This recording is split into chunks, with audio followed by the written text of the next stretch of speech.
Welcome to Aging Insight with your host, John Ross and Lisa Schollmeyer.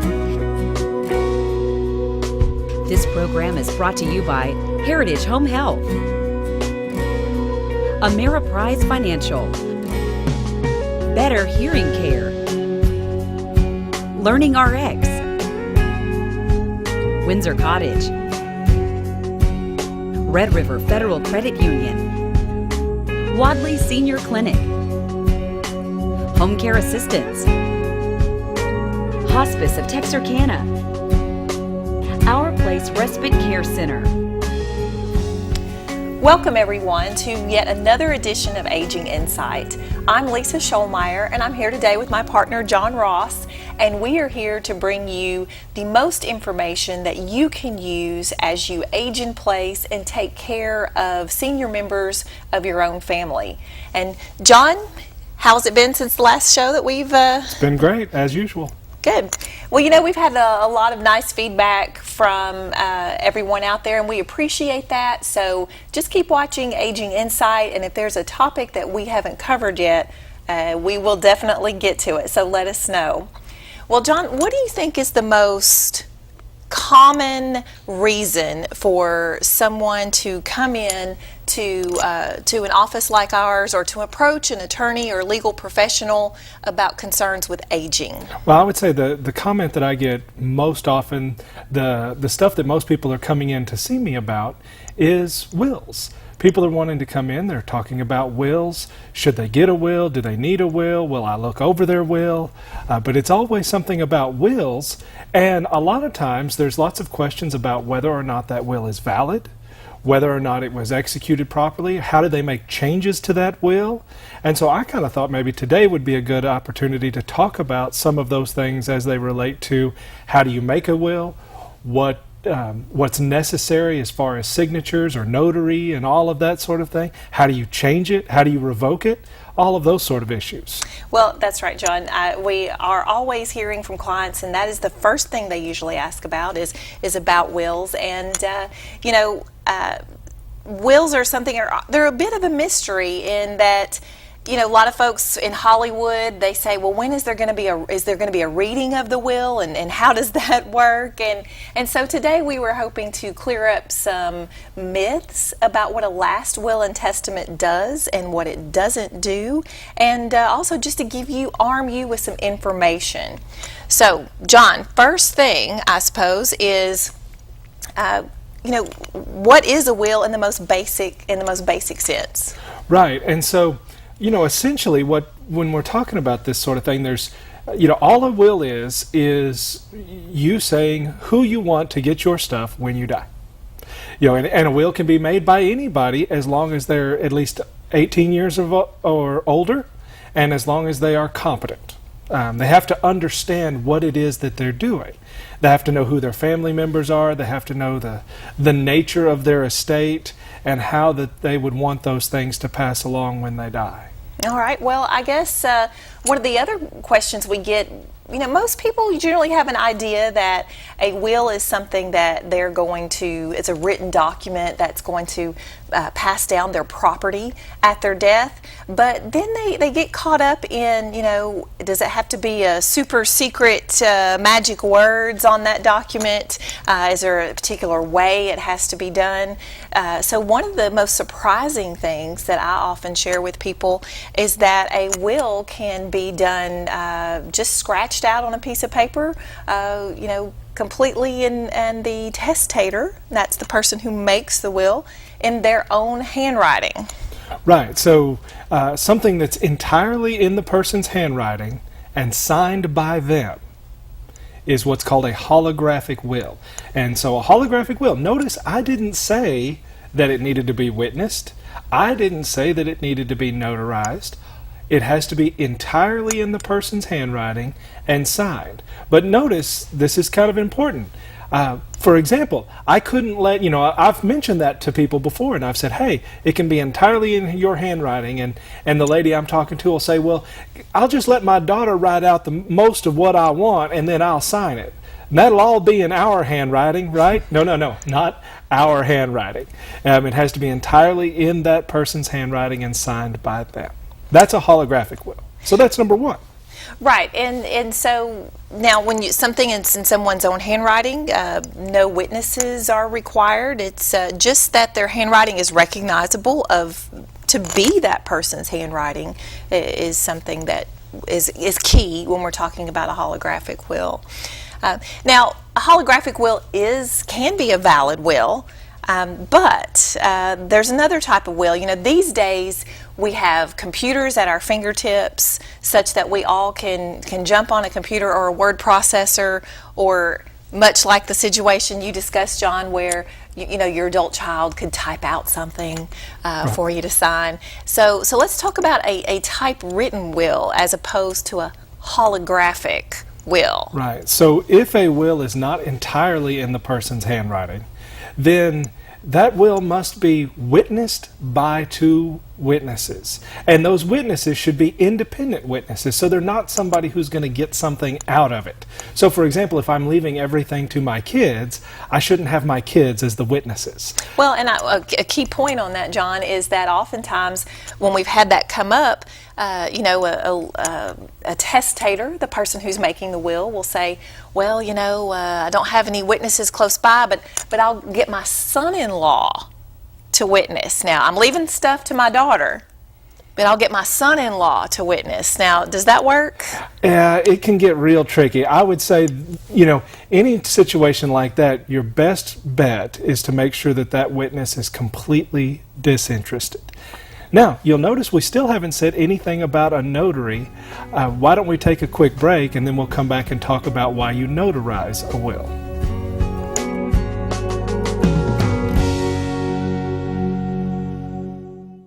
Hi there, I'm Larry Sims. It's been my privilege for the past several years to be a volunteer board member of Hospice of Texarkana, and there I'm able to represent community members like you.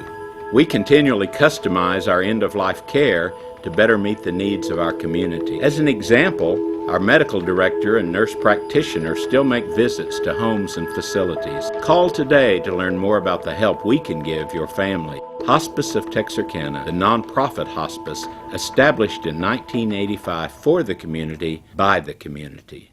The facts behind brain training. Science proves that the brain can be changed. Training key skills can improve ADHD and attention issues. Learning RX Brain Training delivers real change to students of all ages. Train the brain, get smarter, guaranteed. Learning RX. Hi, I'm Blake Rich. Heritage Home Health and Heritage Hospice is a realization of my dream of bringing exceptional home care to the people of Texarkana, Texas and the surrounding areas. The love and compassion of Jesus Christ gives our work purpose. Their dignity is important to us. We respect the fact that they choose us and honored to be given that opportunity. Love, dignity, respect. We are Heritage Home Health and Hospice. Windsor Cottage offers a home environment with available assistance. Our mission is to provide ultimate care through dedication and personal attention. Residents enjoy the opportunity to continue their independent lifestyle with dignity. They thrive as they're able to live without the pressures of the hustle and bustle of daily living. Windsor Cottage is committed to a family atmosphere where residents can enjoy companionship and the pleasures of daily activities. At Windsor Cottage, we live the difference.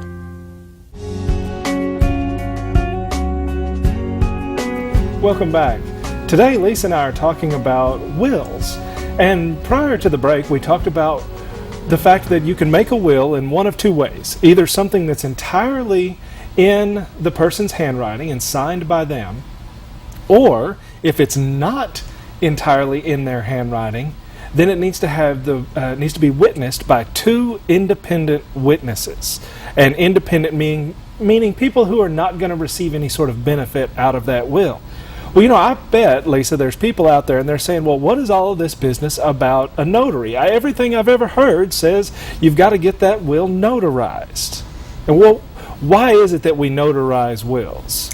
Well, you know, we notarize wills in a way so that when that will comes into the courthouse after that person is deceased, we have once again that outside third party who's not getting anything under the will, who is able to confirm that they viewed the testator, who is the person who made the will, and the witnesses who also viewed that testator sign the will, that notary comes in, says, yes, I saw them all sign, and I affirm that they did.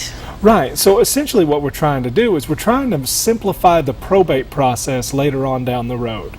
Instead of having to go and find those witnesses and drag them up to the courthouse where they can get up there on the stand and swear that they watched the testator sign and that the testator watched them sign and that everybody watched each other sign, we have that notary. When the will is executed, the notary has everybody go ahead and swear to that, and then later on when you're probating that will, you don't have to go and find those witnesses and drag them to court. So it's not that the will needs to be notarized in order to be valid, but it can make a significant difference in how easy or complicated it is to probate that will later on.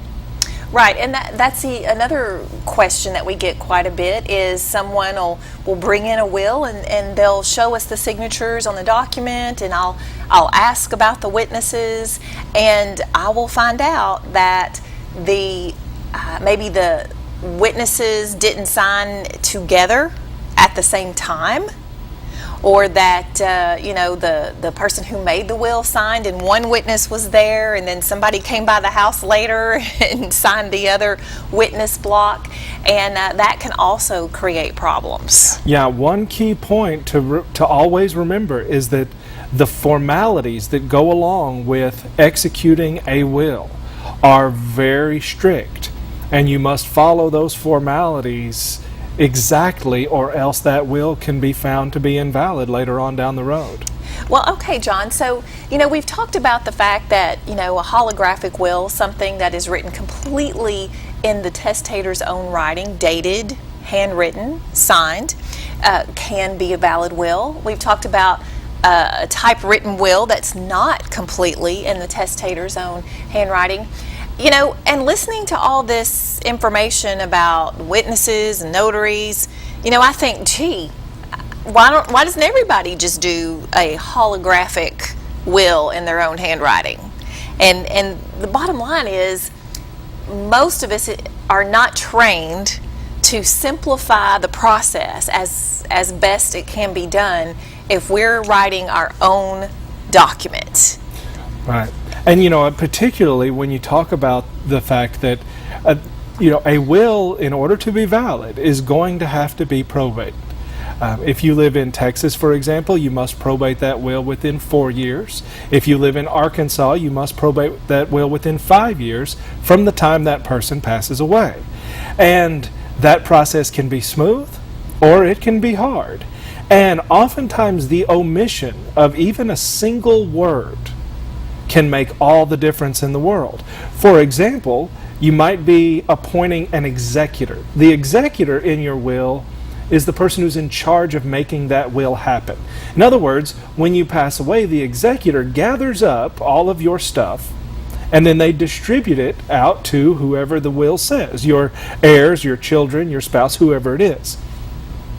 And for example, you may want that executor to not have to do a lot at the courthouse, not have to go back and ask that judge for permission for every little thing, in which case you might want to make sure that that executor is an independent executor. And that one word, independent, can mean something very specific. And that's where people oftentimes they miss out and leave things out of that will. Yeah, that's right. That word independent, just one example, makes all the difference to how quickly a probate process is completed, how expensive that process is. So while a handwritten will may name an executor, someone you trust that's going to be in charge of seeing that your wishes are carried out, the omission of that word will make a big difference to your family and your heirs. Right, and I think it's a good point to make that we're just talking about this one particular issue, but there's literally thousands of examples like that. When we see people have problems with the wills, it's not because necessarily of what it says, but what it fails to say. So I don't want anybody at home running back into the file drawer and digging out their will, looking through it and saying, oh, whew, I can breathe easy, it says independent. Well, that's a good thing, but that's not necessarily the end of the story. There's still a few other things that you might want to deal with out there. But go ahead. Well, one of the things people feel like, they come into the office, they want to talk about, their wills, and one thing that we often have the misfortune of having to tell them that a will is a good thing, but it's only valid. It's only a valid will once it's admitted to the probate process. So up until that point, you have a nice written directive, perhaps, of your wishes, but those wishes are not considered legally binding until the will is presented to the court for probate and admitted for probate. That's right, and that can take a little bit of time. It can take some expense, but that's something that people certainly need to know, because oftentimes we have seen folks who have that will and they look at it and it says, well, I get everything, so I guess I get everything, and then they go on about their business, finding out later, after the time has gone by and they no longer have the opportunity to probate that will because it's been too many years, that will's now invalid. So that's definitely one of those things out there that has to be done, and it has to be done within a certain period of time. And any time prior to death, you could change that will. That's right. I often tell clients that their kids have no expectancy of an inheritance. So, you can, you always hear the joke of, I want to bounce my last check when I take my last breath. Hey, I'm all for it. Just because you write something down in a will, those are your wishes at a later point at your death. In the meantime, you're certainly free to give your stuff away, sell your home, sell the family farm, do whatever you like with your stuff. And your will is just back there to where, if you pass away, that you've made some directions on what you want to happen with your possessions at your death. Right, and so, Lisa, I bet you've had that person come into the office and they say, well, I want to change part of this will. Whatever I had in it is not the same that I want it now. And so I've scratched that part out and I've put my initials next to it. Now, that's okay, right? Yeah, that's going to be a problem. So now we're going to get into an issue as to did you really invalidate under the law? You've essentially invalidated the will, and you've created some confusion about what your desires are. That's right. The point is, yes, you can change a will at any time. You can make changes to it. You can revoke it. But if you're going to make a change to a will, that change must be done with the same formalities as the original. In other words, it still needs to have 2 independent witnesses, or it needs to be entirely in your own handwriting and signed by you. And so you can't make a handwritten change on a typewritten document that's not entirely in your own handwriting. So even if you were to scratch it out and initial it, you would still need 2 independent witnesses and all of that. So much better to just make a formal change if you're going to amend a will. Now we'll talk about revoking a will when we come back from this break.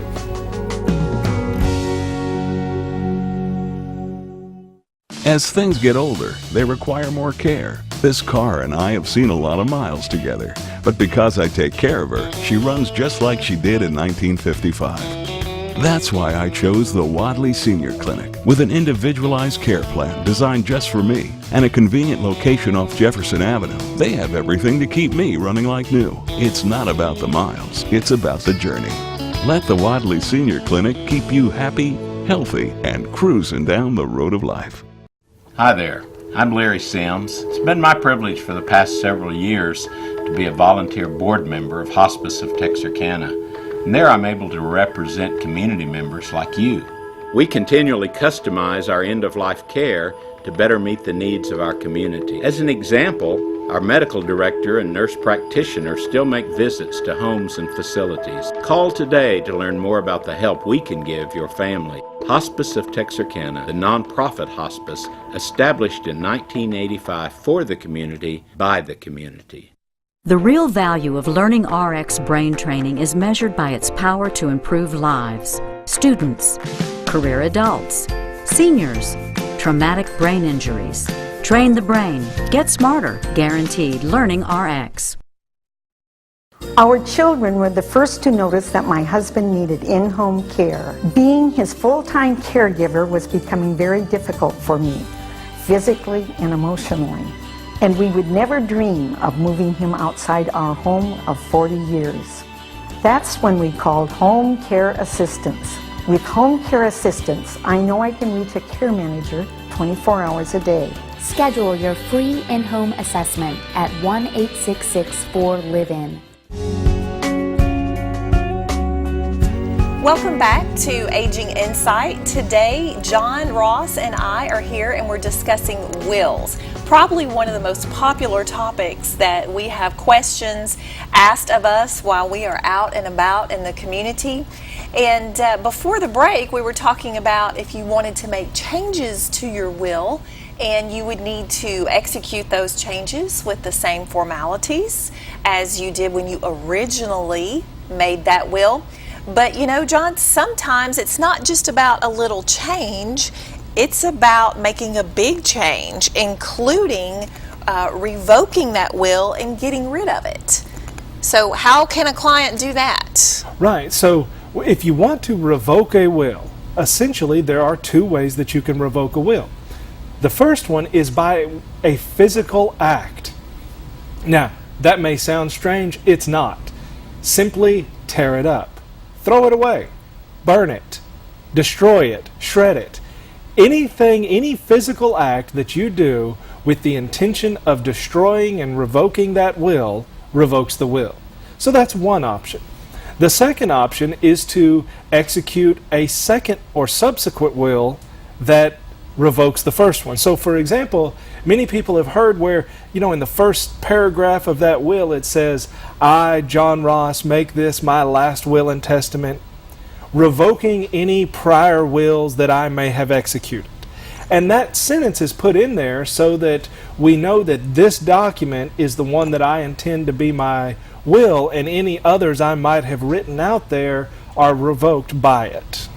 And I would encourage folks, if you do revoke a will, you know, particularly by executing a subsequent will, I would encourage you to destroy the will that you are replacing.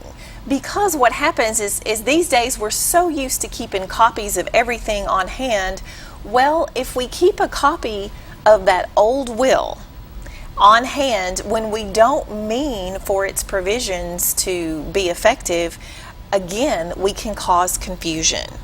Especially if your new will may be at your bank deposit box, safety deposit box, while your old will is sitting in the file cabinet at home. So, you know, make sure you go ahead and revoke that. Well, and then the same thing goes if you're making a change to that will. If you're going to, let's say you're going to change who the executor is. Maybe you had named your oldest child as the executor, and now you've decided that your youngest child would do a better job as that executor. Well, that's a small change, and it could be something that you could do with an amendment to the will, and an amendment to a will is called a codicil. So you could do a codicil, but think about, are you going to be hurting the feelings of that person? Are you going to create animosity? Are you unintentionally going to create a fight between that older brother and that younger brother because one of them sees where they were originally in charge, and then now their younger brother's in charge and they're unhappy about it, and you can see how bad that can go, and it can go bad really fast. So oftentimes, even though you're just making a small change, it's oftentimes still better to completely redo the will so that that first one can be destroyed and there's no records of it. Right, and that kind of brings another issue when you start talking about older, younger children, and one of the frequent questions we get is whether or not, as a parent, you are required by law to leave a certain percentage or a certain amount of property between your children. How do you divide it between your children? Can you write someone out of a will? And I frequently have folks I speak with in the community that, they talk about how, one child has really been the beneficiary of lots of mom and dad support over their lifetime, and they really kind of feel bad about the other children, but yet they think the law says they have to leave something to each child. And so, John, talk about, are there any legal requirements, forced heirship, so to speak? Right. So in every state in the United States, there is absolutely no requirement to leave any child or spouse or anything. You can leave your stuff to whoever you want in any state in the country except for Louisiana. Louisiana still does have something called forced heirship, where you really can't disinherit spouse or child. But in every other state, Texas, Arkansas, even Alaska, you can leave your stuff to whomever you want. And whether a lot of times, one thing I'll get is people will say, well, I've heard that I need to just leave them $1. Yeah, we get that a bit. As a general rule, that's actually a bad idea. You don't have to leave them anything at all. And so if I don't have to leave them anything at all, why leave them $1? If I give them $1, what I have given them is not just $1, but a right to participate in all of the probate proceedings. A right to an accounting, a right to an inventory, a right to be present and have notice of any hearings and proceedings. And imagine how much trouble that person can cause because you left them $1. If you're going to cut somebody out, cut them out. Now you need to do it carefully. For example, let's say I have 3 children. I don't want to just leave everything out to them. I still want to mention them and just say I'm not leaving them anything. Well, as you can see, this topic is very complicated, and I'm sure we'll come back and revisit it. But we appreciate you watching yet another edition of Aging Insight. See you next week. Bye-bye. Thank you for joining us for this week's Aging Insight program with John Ross and Lisa Schollmeyer. This program is made possible by Heritage Home Health, Ameriprise Financial, Better Hearing Care, Learning RX, Windsor Cottage, Red River Federal Credit Union, Wadley Senior Clinic, Home Care Assistance, Hospice of Texarkana, Our Place Respite Care Center,